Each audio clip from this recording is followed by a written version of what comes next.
Hi guys, welcome back to my channel. I'm gonna do an update on my uncle's passing. Today is 2 weeks since he passed away, and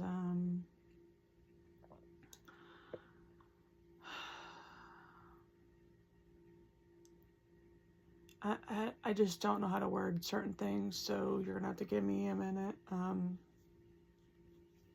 Plus I've been up for barely an hour, barely 2 hours, if that, or something like that. My fiance's at work. He works 8 to 4 on the weekends when he works the weekend. My mom went to the store real quick, so she's out. And my daughter is taking a nap, so I just have a few minutes to do this video. So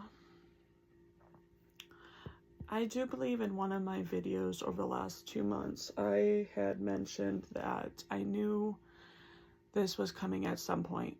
I just had this gut feeling, this intuition that it was coming before the end of the year. Now, my grandfather, which is my grandmother's husband, he passed away, excuse me, sorry. He passed away January 25th, 2014, and he started feeling really sick and stuff like that in June of 2012. So my grandfather struggled for a couple years with cancer. And then lost his battle January 25th of 2014. And then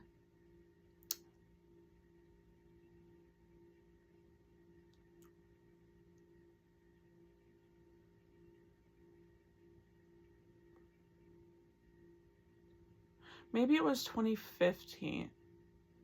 No, it was 24. Wait. Okay, I'm gonna have to go back and find some information. It was either the year of 2014 or the year of 2015. I think it was 2014.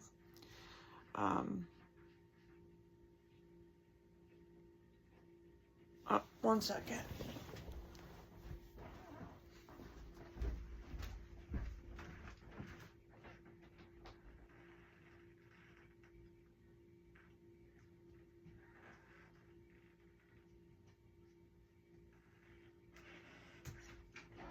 Go to sleep, please. Okay, but you need to go to sleep. You've been up all night.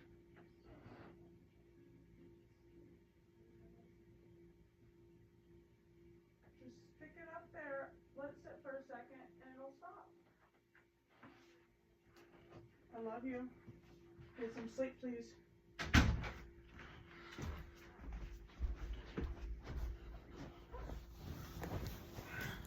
Sorry about that. So my grandfather passed away January 25th of 2014. Okay, hold on. Okay, so I did have to go back into my old Facebook account. It was 2014. It was January 25th, 2014, my grandfather passed. And then that November, so November, like late November of 2014, my mom and I got tired of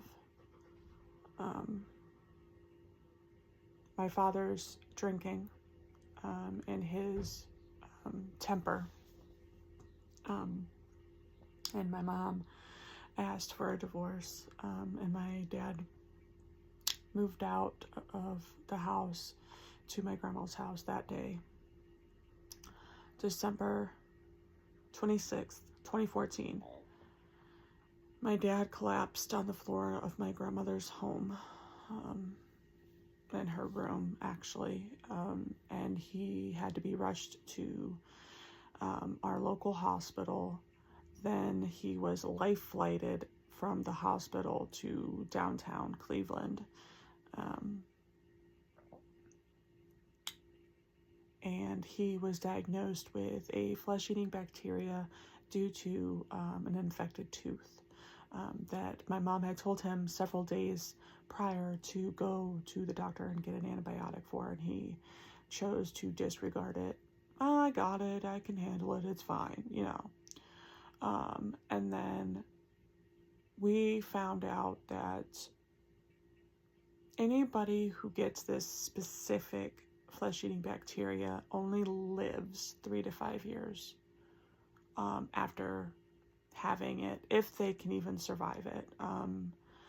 I will insert a couple pictures of what my dad looked like before and what he looked like after this situation. So my father was in a medical induced coma for like 12 or 14 days or something like that, and the doctors told us that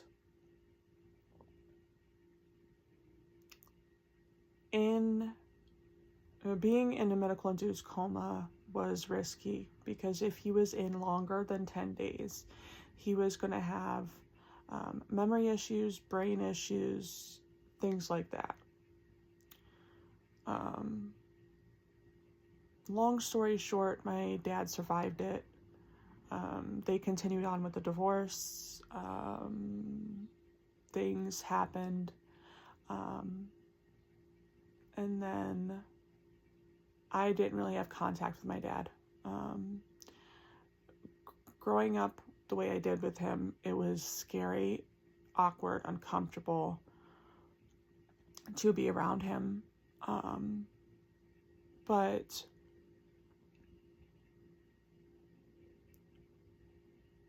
after my grandfather passed away and after my dad got sick, and not to mention, you know, growing up in an environment where I wasn't taught what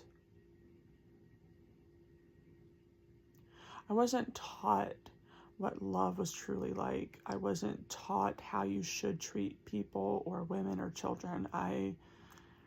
Growing up, it was basically children can be seen, not heard. That's how I was. That's how I grew up. So come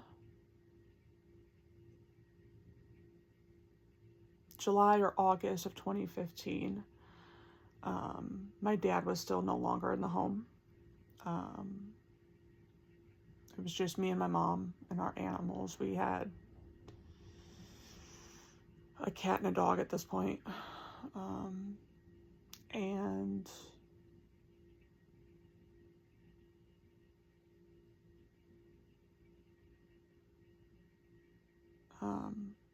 I had met my now ex. Well, we didn't really meet. I've known him since I was 11 years old. 11 or 12 years old, give or take.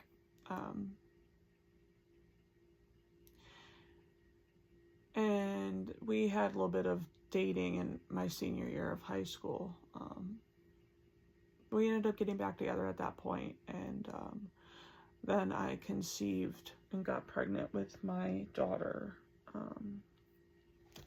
I believe I got pregnant with my daughter in December of 2015, I believe it was. And then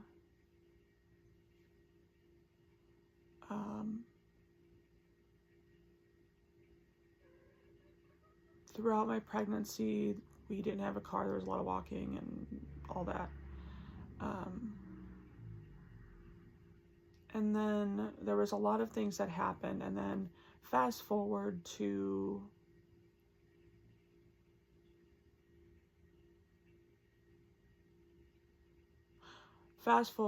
October of 2017. So my dad had the flesh-eating bacteria and survived it in 2015. So we're fast forwarding to 2017, okay? My dad got the flesh-eating bacteria December 26th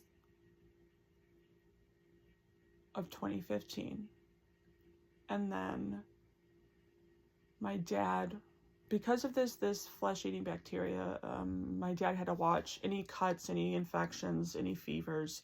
If he had any of those things, he had to go to the doctor immediately.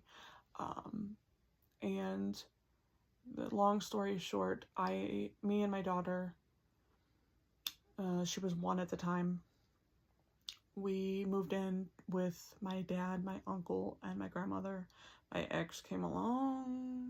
I kind of wish he didn't, but I know everything happens for a reason. So fast forward to October of 2017, I got back in contact with my dad. The one thing was I wanted my daughter to meet her pop. I wanted her to know him.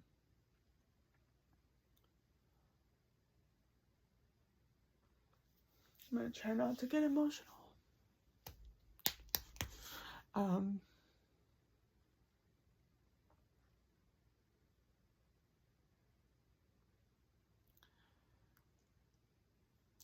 When I got back in contact,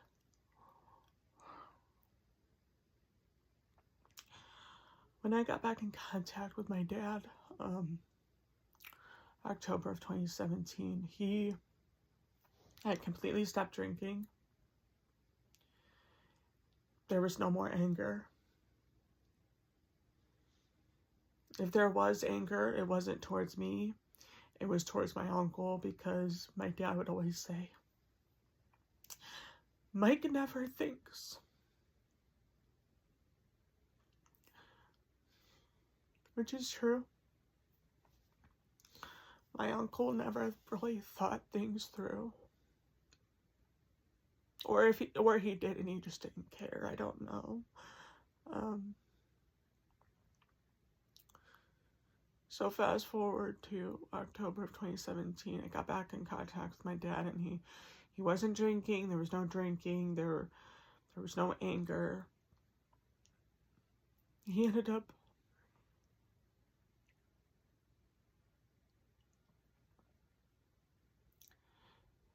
changing and being the dad I had always wanted.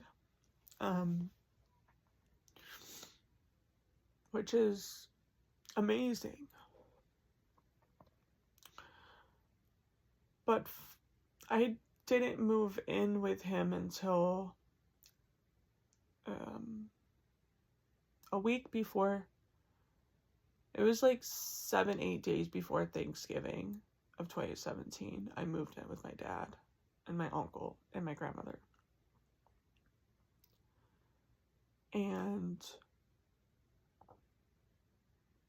the end of that month, it was like the 28th or something. It was like November 28th. My dad that morning was like, I feel warm. Do I feel warm to you? Yeah, you feel a little warm, a little clammy.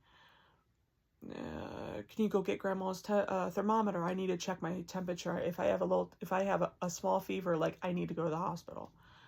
I checked it and I told him, I said, yeah, you got a small, it was like 99.4 or 99.6 or something. And he's like, go tell grandma we need to go to the hospital. Okay. And the thing is my dad's stomach was really swollen. So then we went to the hospital. He was in the hospital. Then December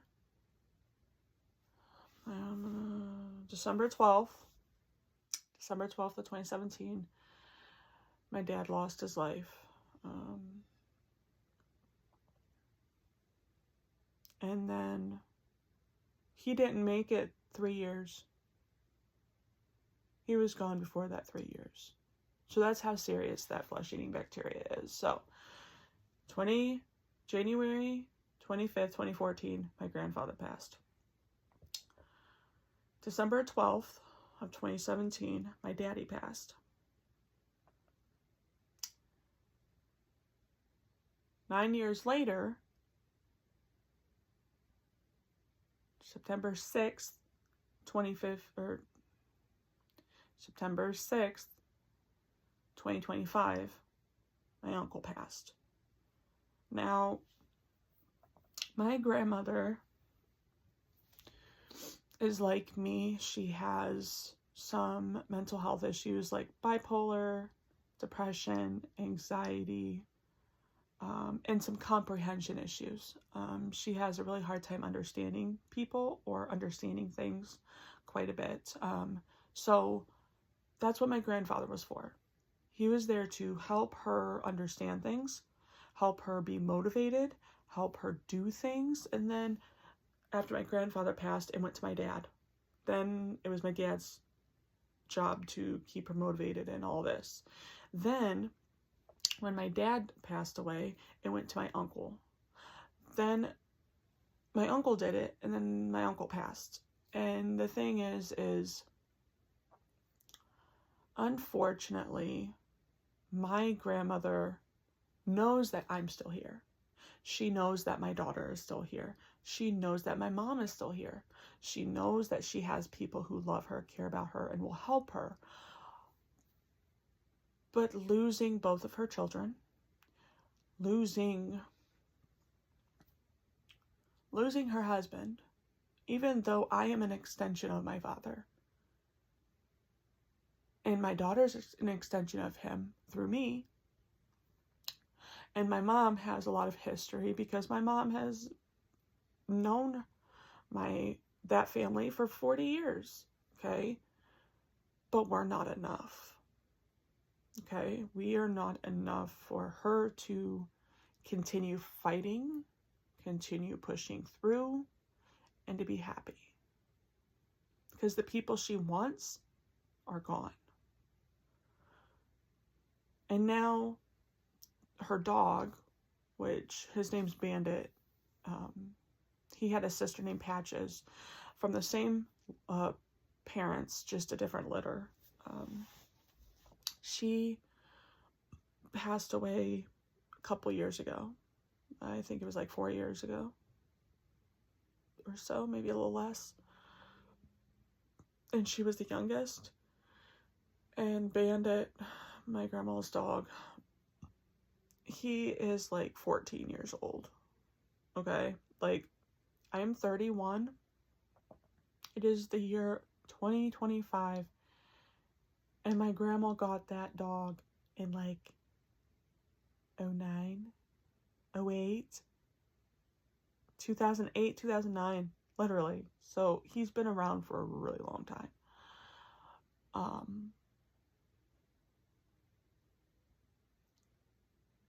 But he's been around for my grandfather's passing. He's been around for my dad's passing. And now he's been around for my uncle's passing. This dog is not taking it well at all. And he's very old. He is the only thing left connecting my grandma to this plane, to living. And once he passes,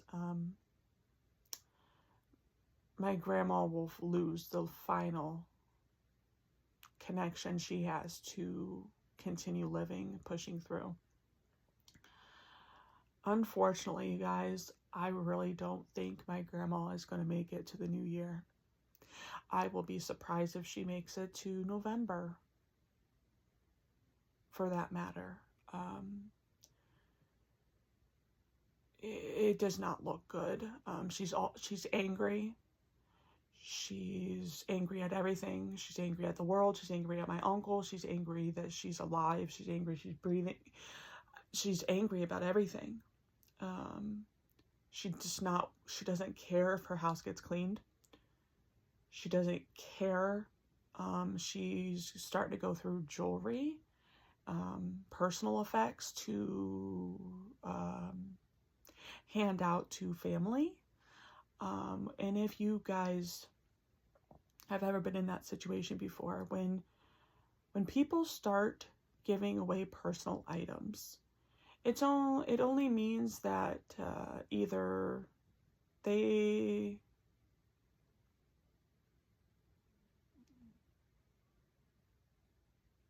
I'm trying to figure out a way to word this without getting any issues in my video through social media, through their policies and whatnot. The only time people give away personal items is if they plan themselves, like if they plan on doing something to not be here, if you know what I mean. Other than that, they know their time is coming. They know that they're gonna pass on sooner than later. I get everything in that house. I get the house, I get the property, I get the vehicles, anything and everything that is in that home or on that property will be mine. And once that happens, I have to go through probate court and blah, blah, blah, blah, blah, you know. But my grandma's just not doing good. I don't see her being around for too much longer. And, you know, I've talked to my mom about this. It's not wrong to, in a way, wish for people to not be around physically because you feel like their life is more pain and suffering for them.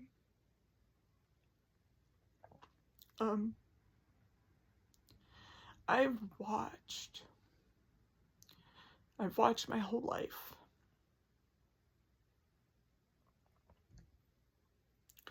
I've watched my uncle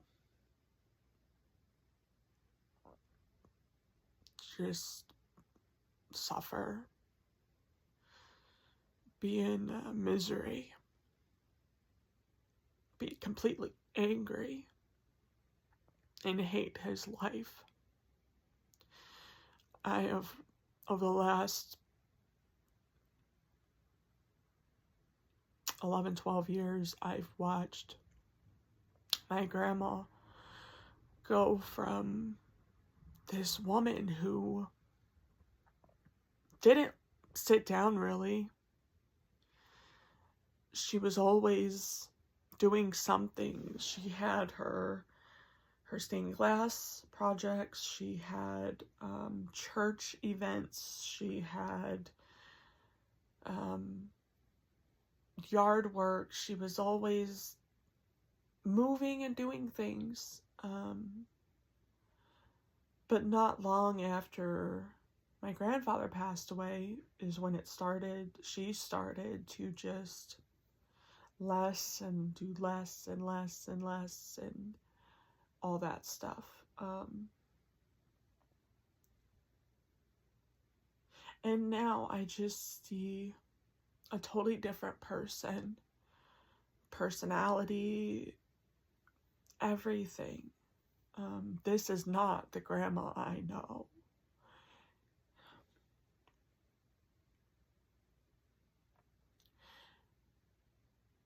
and I know this sounds horrible, but I hope her time comes sooner than later. Because I'm the type of person that I don't like seeing people in pain. And my grandma's in a lot of pain, physically, mentally, emotionally, everything. And I just know that if she passed on, she would be happier.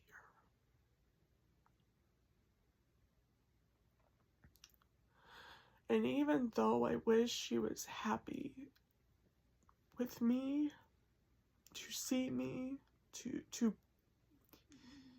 want to try to live on as long as she can for me and for my daughter, I know realistically she doesn't feel that way, which is fine. I understand. I wish that in this situation, there was hope. But I think in these situations, hope isn't necessarily gone. It's the fact that it's shifted. The hope has shifted from being alive to the hope of peace and things like that. But my grandma's just not doing the best at all. And unfortunately, I just don't.